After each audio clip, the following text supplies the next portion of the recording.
अस्सलाम वालेकुम स्टूडेंट्स। आज की क्लास में हम ये देखेंगे कि एल्गोरिदम क्या होता है और एल्गोरिदम का रोल क्या है प्रॉब्लम सॉल्विंग में, और कौन कौन सी प्रॉब्लम सॉल्विंग टेक्निक्स होती हैं। और ये भी देखेंगे कि measuring of efficiency of N algorithm क्या है। तो आइए आज की क्लास स्टार्ट करते हैं।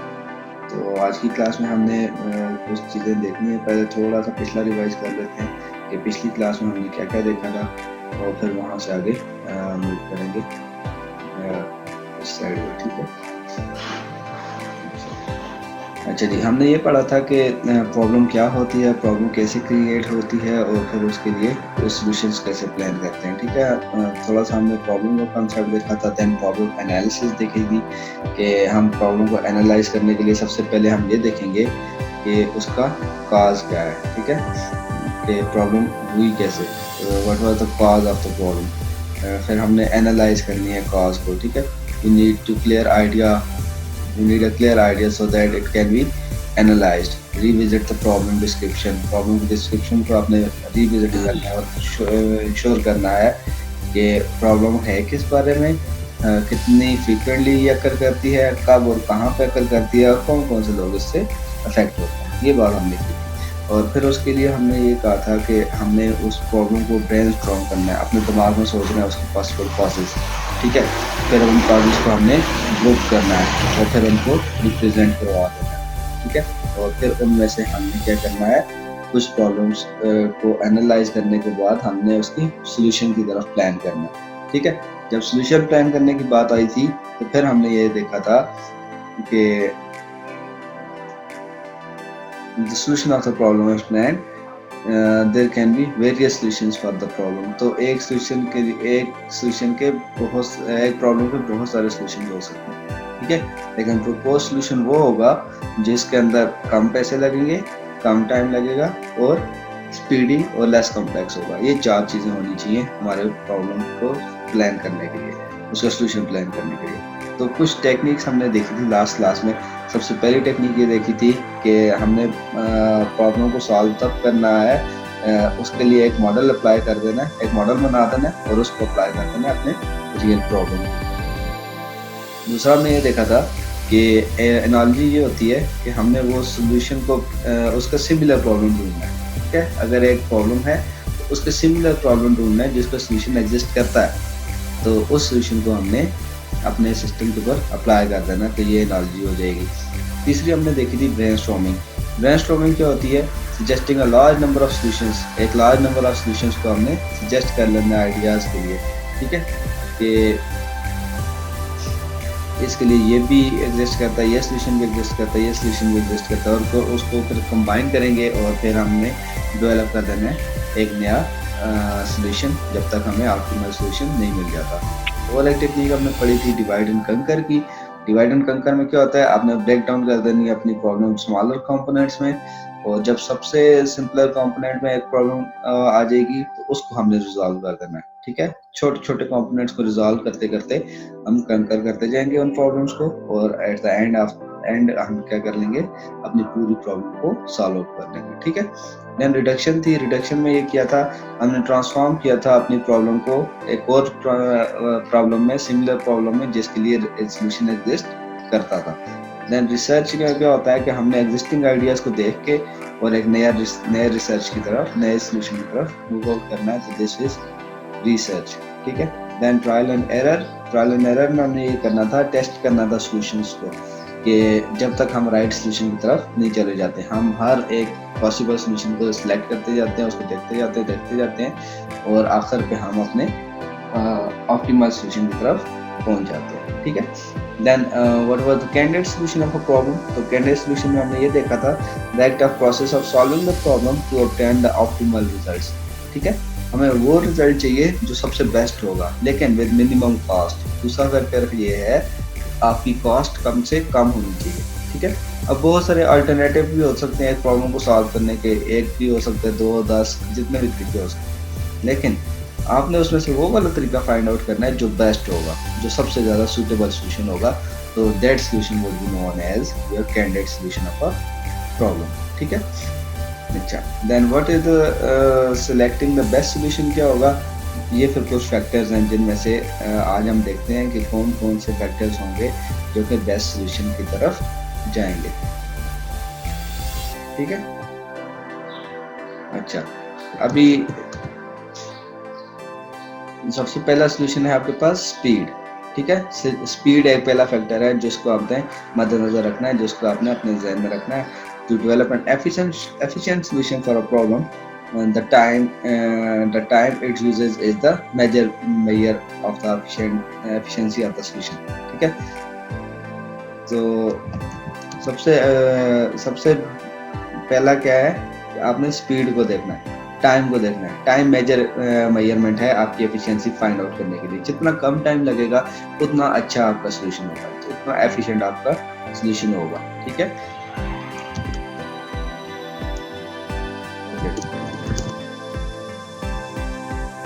अच्छा, तो to develop an efficient solution for the problem, the time it uses must be is the measure to efficiency of that solution। तो efficiency find करने के लिए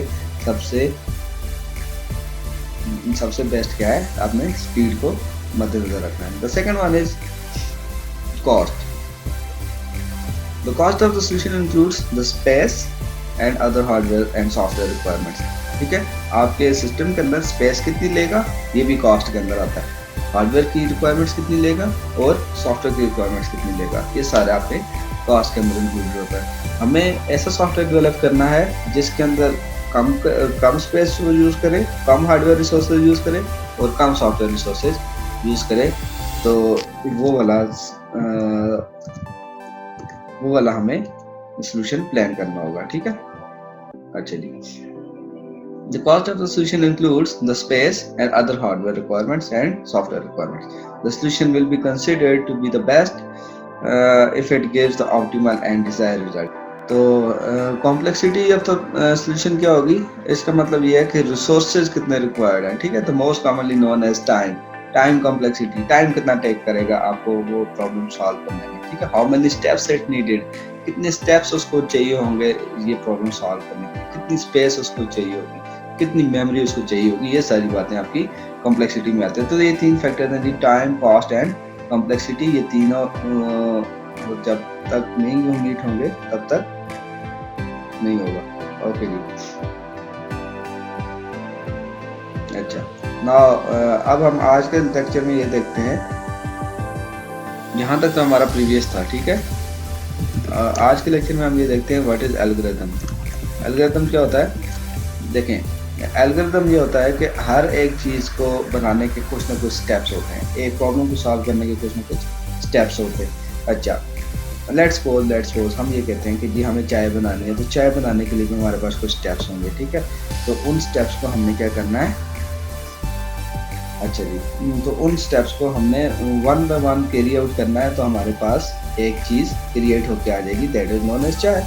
तो एल्गोरिथम एक लिस्ट ऑफ स्टेप्स होते हैं for solving a particular problem. एक problem को सॉल्व करने के लिए कुछ स्टेप्स होंगे, कुछ वेल डिफाइंड स्टेप्स होंगे, तो उनको अगर हम लाइन वाइज लेके चलेंगे तो हमारे पास एक प्रॉब्लम सॉल्व हो जाएगा। ठीक है, informally an algorithm is a well defined computational procedures that take some values or set of values as inputs and produces some values or set of values as output। तो अगर हम informally बात करें तो आपके पास एल्गोरिथम वो चीज़ होती है, वो कंप्यूटेशनल प्रोसीजर होता है जिसके थ्रू वो कुछ वैल्यूज या सम ऑफ सेट ऑफ वैल्यूज को इनपुट लेता है, उनको प्रोसेस करता है और उन्हीं वैल्यूज उस प्रोसेस करने के बाद अगली वैल्यूज को आउटपुट कर देता है। ठीक है, अब this is a sequence of steps. कुछ स्टेप्स सीक्वेंस में जाएंगे, इनपुट आएगी, उसको ट्रांसफॉर्म किया जाएगा एंड देन आउटपुट आ जाएगी।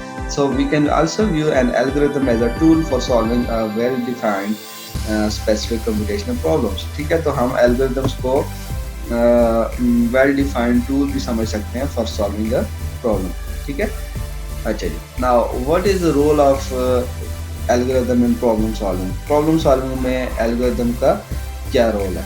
Algorithm play a very important role in developing a solution for a problem. For example, if we had a complex situation, अगर हमारे पास एक कॉम्प्लेक्स सिचुएशन है जिसमें हमें बहुत सारी इंफॉर्मेशन नीडेड है या बहुत सारा डेटा हमें चाहिए जो कि हमने प्रोसेस करना है, ठीक है, then by dividing each activity of this information gathering and data processing into steps will make a problem solving an easy task. ठीक है, अब हमने क्या करना है, अगर मेरे को बहुत ज़्यादा डेटा है, ठीक है, तो उस बहुत ज़्यादा डेटा को हम क्या करेंगे, ब्रेक डाउन करेंगे। ठीक है, ओके हासिल, ओके। अच्छा, उस बहुत सारे डेटा को हमने क्या करना है, ब्रेक डाउन करना है इनटू स्मॉलर कंपोनेंट्स। अच्छा जी, हासिल कह रहा है कि जी उसको समझ नहीं आई एल्गोरिथम की। हासिल, हमने ये बात की है कि एल्गोरिथम वो है वेल डिफाइंड स्टेप्स हैं। एक प्रॉब्लम को सॉल्व करने के लिए कुछ स्टेप्स होते हैं, ठीक है, डिफाइंड स्टेप्स होंगे और वेल डिफाइंड होंगे। अच्छा, और उस प्रॉब्लम को सॉल्व करने के लिए हमें क्या होगा, 4-5 स्टेप्स जितने भी चाहिए होंगे वो हमने देखने हैं। ठीक है, अच्छा, इसमें ये याद रखना है कि number of steps would be well defined and number of steps would be definite. ठीक है, डेफिनेट स्टेप्स होने चाहिए। ये नहीं होना चाहिए कि जी आप उसको करते ही रहें, सॉल्व करते ही रहें और आखिर पे जाकर नो रिजल्ट आ जाए। ठीक है, तो ऐसा भी नहीं होना चाहिए। एल्गोरिथम क्या होगा, well defined list of steps for solving a particular problem. Informally एक एल्गोरिथम क्या होता है, एक वेल डिफाइंड कंप्यूटेशनल स्टेप्स होते हैं for who will take some values and give you as an output some values. ठीक है, और एल्गोरिथम क्या होगा, कंप्यूटेशनल स्टेप्स होंगे for transforming the input into output. Input को लेगा, उसको ट्रांसफॉर्म करेगा, उसके ऊपर कंप्यूटेशनल स्टेप्स अप्लाई करेगा और देन आउटपुट निकल के आपके सामने आ जाएगी। ठीक है, तो अब एल्गोरिथम क्या है, एक ऐसा टूल है जो कि आपके पास कंप्यूटेशनल प्रॉब्लम्स को सॉल्व करता है। कंप्यूटेशनल वो होती हैं जिनके ऊपर आप वैल्यूज को कंप्यूट करें, निकालें। ठीक है, now what is the role of algorithm in problem solving. अब प्रॉब्लम सॉल्विंग में एल्गोरिथम का रोल क्या है, it plays an important role in developing solution to the problem. For example, अगर हमारे पास कॉम्प्लेक्स सिचुएशन अराइज होती है तो हम क्या करते हैं, उस इंफॉर्मेशन को गैदर करते हैं, और उसके ऊपर डेटा को प्रोसेस करते हैं, और bye dividing each activity of this information हम क्या करेंगे, डिवाइड एंड रूल वाली स्ट्रेटेजी अप्लाई करेंगे। ठीक है, अगर मेरे पास बहुत ज़्यादा डेटा है तो मैं अपने डेटा को डिवाइड कर दूंगा इनटू स्मॉलर कंपोनेंट्स। ठीक है, पहले एक स्मॉल कंपोनेंट को उठा के सॉल्व करेंगे, फिर दूसरे कंपोनेंट को, फिर तीसरे कंपोनेंट को, और ऐसे करते करते हमारा सारा प्रॉब्लम जो है वो सॉल्व हो जाएगा। For instance, let we take an example. अब हम एक एग्जांपल लेते हैं for finding the average of 20 numbers. अब 20 नंबर्स की एवरेज हमने फाइंड करनी है, इसके लिए मुझे क्या करना है, एक एल्गोरिथम डिजाइन करना है। ठीक है, लेकिन हमारे पास स्टेप्स जो होंगे वो डिफाइंड स्टेप्स होंगे और थोड़े होंगे, मतलब बहुत ज़्यादा स्टेप्स नहीं होंगे। ठीक है, अच्छा, तो अभी हम उसको देखते हैं कि 20 नंबर्स की एवरेज कैसे फाइंड आउट करेंगे। अच्छा, हमें ये देखना है कि 20 नंबरों की एवरेज हम कैसे फाइंड आउट कर सकते हैं। If this process is identified in a small discrete steps, then we can make the solution very easily. हमने सबसे पहले क्या करना है, 20 नंबर्स लेने हैं। ठीक है, लेट्स सपोज जी आपकी क्लास ही है 10th की, तो हमने उसमें से उस 10th क्लास के हमने उनको हमने टेस्ट दिया और उस टेस्ट में उन्होंने कुछ मार्क्स लिए, किसी ने 10 लिए, किसी ने 15 लिए, किसी ने 16, 17 और 20 में से। ठीक है, तो हमने क्या करना है, उन 20 के 20 मार्क्स को ऐड अप कर लेना है। We have to add all the numbers. ठीक है, the second step is add all the numbers. हमने सारे नंबर्स को ऐड अप कर लिया। ठीक है, अच्छा, तो जब ऐड अप कर लिया है तो उसके बाद हम क्या करेंगे, हम डिवाइड करेंगे उस रिजल्ट्स को by step 2, by total number of observation, that is 20। ठीक है, लेट्स सपोज हमने सारे नंबर्स ऐड कर लिए, हमारे पास कुछ 200 आंसर आता है।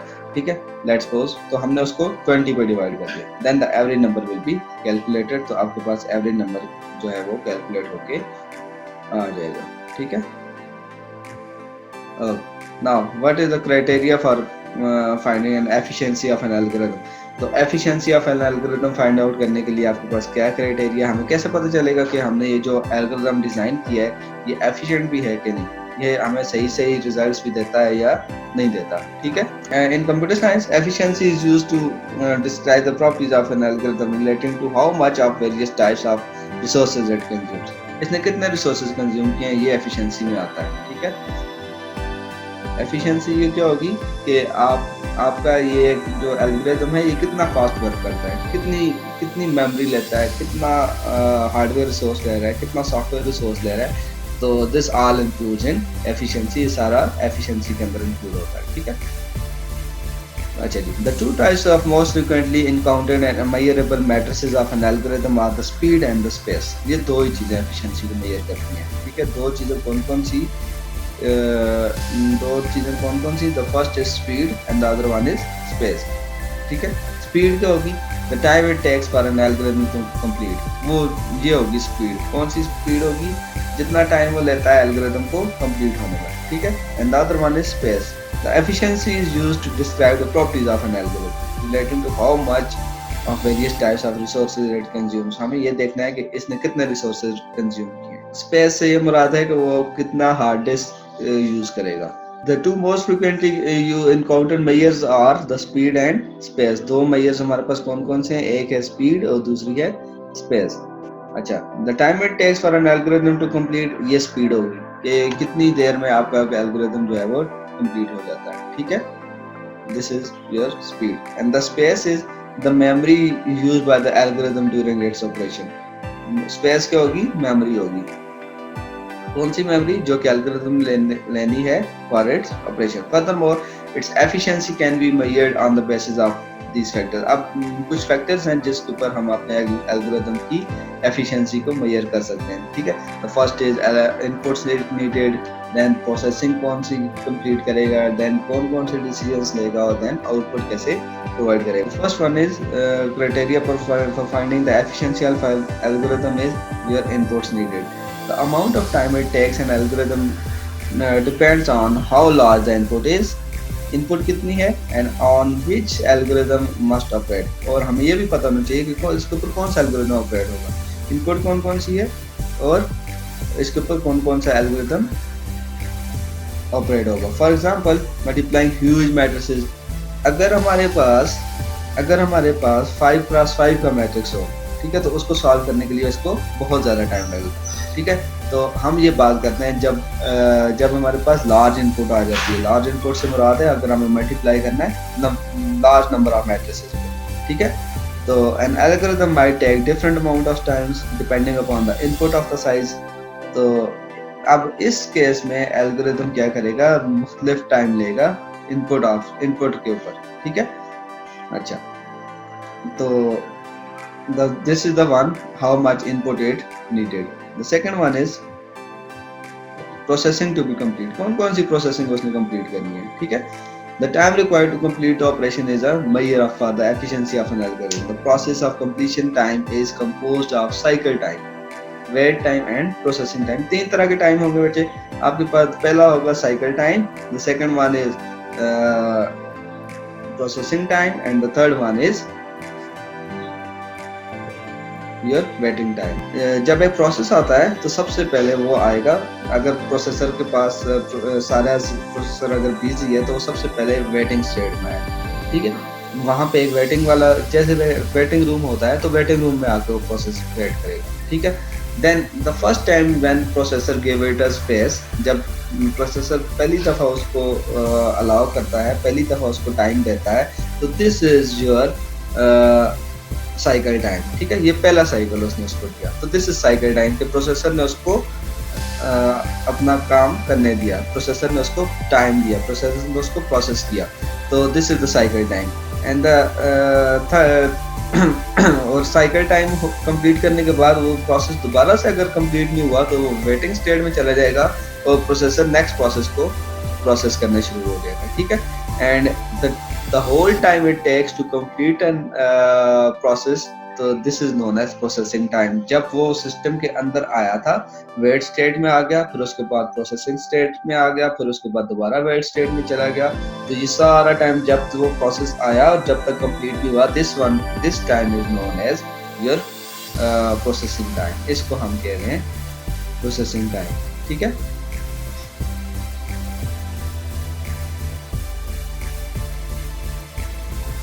अच्छा, the second one is decision to be taken. Decisions क्या होते हैं, Problem solving and decision making are the important skills to improve the efficiency of an algorithm. किसी efficiency of an algorithm को improve करने के लिए सबसे important चीज़ क्या होती है कि आपके पास कौन कौन से decisions आपने लेने हैं. Decisions are most important to improve the efficiency and get the optimal results. सबसे optimal results लेने के लिए आपके पास decisions कौन कौन से होने चाहिए, ठीक है. Then the fourth factor is the output to be provided. An algorithm is said to be correct if for every input instance it ends with the correct output. जब तक आपके पास correct output नहीं आएगी आपके algorithm को फायदा नहीं है, ठीक है. और जब आपके पास correct input आ जाएगी, correct output आ जाएगी, then your algorithm is said to be correct. तो आपके algorithm ठीक है और for every input instance it gives you the correct output. ठीक है. आप ये नहीं कि एक ही इनपुट लेके तो आप देखेंगे मेरा आंसर ठीक है या गलत है. आपने सारी इंस्टेंसेस देखनी है, ठीक है, हर तरह के इनपुट्स दे के देखनी है.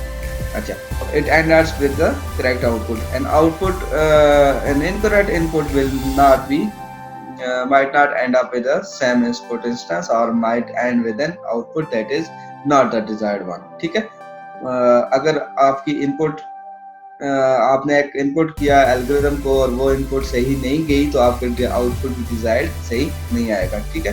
So algorithm provides correct desired output will be considered the best solution for the problem to be solve. तो वो वाला एल्गोरिथम जो कि बेस्ट इनपुट देगा तो वो बेस्ट आउटपुट भी देगा. So that's all for today's lecture. आज का लेक्चर को हम यहाँ पे ख़त्म करते हैं और मज़ीद आने वाली वीडियोस को आप ज़रूर देखें, उनको लाइक करें, उनको सब्सक्राइब करें और अपने दोस्तों के साथ शेयर भी करें. और आप हमारे चैनल का परमानेंट मेंबर बनने के लिए आप इसको सब्सक्राइब करें और बेल आइकन पर क्लिक करें. इसके साथ ही मैं इजाज़त चाहूँगा आपसे. अल्लाह हाफ़िज़.